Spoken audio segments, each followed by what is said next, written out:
প্রখ্যাত লেখক হুমায়ুন আহমেদের অচিনপুরকে শুধু একটা উপন্যাস বললে আসলে ভুল হবে। এটা তার চেয়েও বেশি কিছু, প্রায় একটা জাদুকরী অভিজ্ঞতা। চলুন আজ গভীরে গিয়ে দেখি ঠিক কোন জিনিসটা এই বইটাকে এতটা খাস করে তুলেছে। ভাবুন তো, বইটা শুরুই হচ্ছে একটা ভীষণ গভীর প্রশ্ন দিয়ে, মরবার পর কি হয়? এই একটা লাইনই কিন্তু নাড়িয়ে দেওয়ার জন্য যথেষ্ট। কিন্তু না, এটা কোনো গুরুগম্ভীর দার্শনিক আলোচনা না। এটা আসলে রঞ্জু নামের একটা বাচ্চার প্রশ্ন, এক কৌতূহলী আর হয়তো কিছুটা একাকী শিশুর প্রশ্ন। আর এই প্রশ্ন ধরেই আমরা তার অচিনপুরে ঢুকে পড়ি। তো এই বইয়ের আসল মজাটা বুঝতে হলে আমাদের কয়েকটা জিনিস একটু খতিয়ে দেখতে হবে, যেমন গল্প বলার প্রস্তুতি, অচিনপুরের দুই শিশু, তখনকার একান্নবর্তী পরিবার, লেখকের শব্দের খেলা আর সবশেষে জীবনের চক্র। চলুন তাহলে শুরু করা যাক। শুরুতেই আসা যাক গল্প বলার ধরনটাতে। হুমায়ুন আহমেদ এমনভাবে গল্পটা বলা শুরু করেন, মনে হবে যেন সম্মোহন করে ফেলছেন। এমন একটা ঘোর তৈরি হয় যে বইটা শেষ না করে ওঠা প্রায় অসম্ভব একটা ব্যাপার। আর এই গল্পের একেবারে প্রাণকেন্দ্রে আছে দুই ভাই বোন, গল্পের কথক রঞ্জু আর তার বড় বোন লিলি।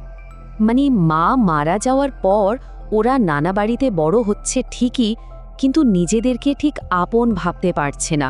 সবসময় একটা বাইরের লোক হওয়ার অনুভূতি, যেন ওরা উদ্বাস্তু। আর এই যে একটা একাকিত্ব, এটাই ওদের দুই ভাই বোনের সম্পর্কটাকে আরও মজবুত করে দেয়। বিশেষ করে লিলি, সে তো তার ভাইয়ের জন্য একাই একটা দুর্গ, এক নির্ভীক রক্ষাকর্তা। আসলে এই দুই শিশুর চোখ দিয়েই আমরা তখনকার একটা একান্নবর্তী পরিবারকে দেখি। আর এই পরিবারটা যেন গোটা গ্রামীণ সমাজেরই একটা ছোটোখাটো মডেল। পরিবারের ভেতরের যে নানা রকম মতের সংঘাত, সেটা খুব সুন্দরভাবে ফুটে ওঠে রঞ্জুর দুই মামার মধ্যে। একদিকে বাদশাহ মামা একেবারে বোহেমিয়ান, যাত্রাপালায় যোগ দিয়ে প্রথা ভাঙছেন, আবার অন্যদিকে আছেন নবু মামা, প্রায় রঞ্জুর বয়সী, ওর খেলার সাথী, ওর বন্ধু। আসলে এই পরিবারটাকে ঘিরে তখনকার গ্রামের সমাজের একটা জলজন্ত ছবি পাওয়া যায়, যেখানে বাড়ির কর্তা মানে নানা, তার কথাই আইন, আবার ধর্মের কড়াকড়ি, জমি নিয়ে ঝামেলা, সব মিলিয়ে একটা জটিল কিন্তু বাস্তব চিত্র। মজার ব্যাপার হলো, এই জটিল পরিবেশটা ফুটিয়ে তুলতে গিয়ে হুমায়ুন আহমেদ তার চেনা স্টাইল থেকে একটু সরে এসেছেন। আর এখানেই লেখক হিসেবে তার অন্য একটা রূপ আমরা দেখি। এমনিতেই বলা হয় হুমায়ুন আহমেদ শব্দ নিয়ে খেলতে ভালোবাসেন, আর এই বইটাতে তো সেই খেলার জাদু একেবারে চরম পর্যায়ে পৌঁছেছে।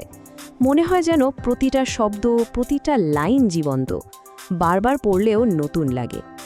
আর একটা ইন্টারেস্টিং ব্যাপার খেয়াল করার মতো, অনেকেই লেখককে নিয়ে অনেক কথা বলেন, কেউ কেউ তো নাস্তিকও বলেন, কিন্তু দেখুন এই বইতে তিনি ধর্মকে কতটা সম্মানের সাথে, কতটা বাস্তবসম্মতভাবে দেখিয়েছেন। এটাই লেখকের নিরপেক্ষতার একটা বড় প্রমাণ।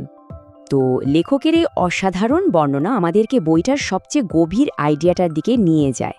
সেটা হলো জীবনচক্রের ধারণা। মানে কোনো কিছুই আসলে শেষ হয়ে যায় না। ব্যাপারটা অনেকটা এরকম, গল্পের এক পর্যায়ে রঞ্জু আর লিলি অচিনপুরে আসে, একটা নতুন অধ্যায় শুরু হয়। এরপর সময় যায়, পরিবারের অনেক কিছু বদলে যায়, লিলির বিয়ে হয়ে যায়, সে চলে যায়, মনে হচ্ছে তার গল্পটা শেষ। কিন্তু ঠিক তখনই বাদশাহ মামার নতুন বউ লাল মামি পরিবারে আসে। ব্যাস, আরেকটা নতুন গল্পের শুরু।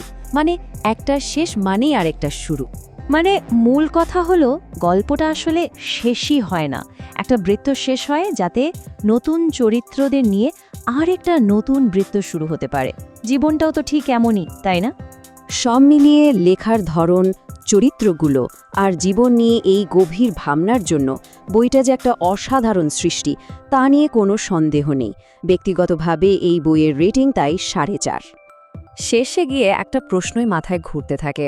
উপন্যাসের মূল ভাবনার মতোই একজনের গল্প যখন শেষ হয়, তখন পরের গল্পটা বলার জন্য কে এগিয়ে আসে?